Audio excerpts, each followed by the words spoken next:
We're here at the Nebraska Furniture Mart today, and I know that you've talked a little bit before we came on the show this morning just about Rose Blumkin, who founded the Nebraska Furniture Mart. You bring up immigration, so I thought maybe now would be a good time to talk about that. She came here in 1917.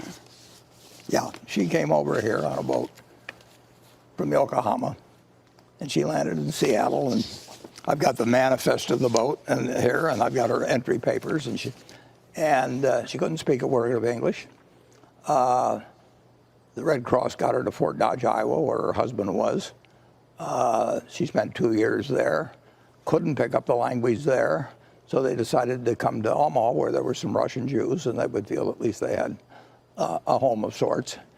And she sold used clothing and did various things, had 4 children, and 15 or so years later, she'd saved $2,500, and you're in what became the largest home furnishing store in the country, except we now have a larger one in Texas. But in the 50-something largest market, she took $2,500 and turned it into the largest home furnishing store. And the punchline is that she couldn't read or write.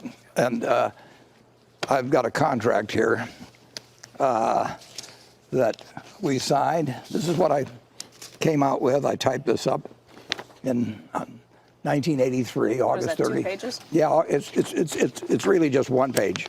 I mean, this is a signature page here, and that's her signature at the top, and as you can see, it's just a scrawl. And we did not get an audit.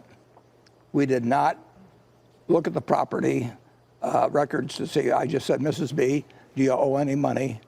And she says, no.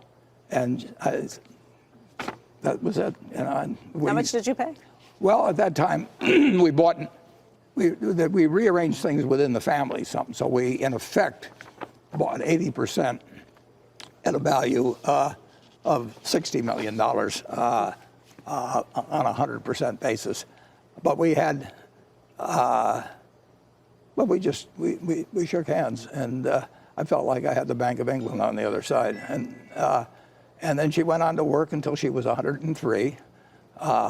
If any of my managers are out there listening, that's sort of a yardstick we use now on retirement. And was a marvelous, marvelous woman. And never went to school a day in her life. And when the family sat down for dinner, they sang "God Bless America" before eating. It's an incredible story.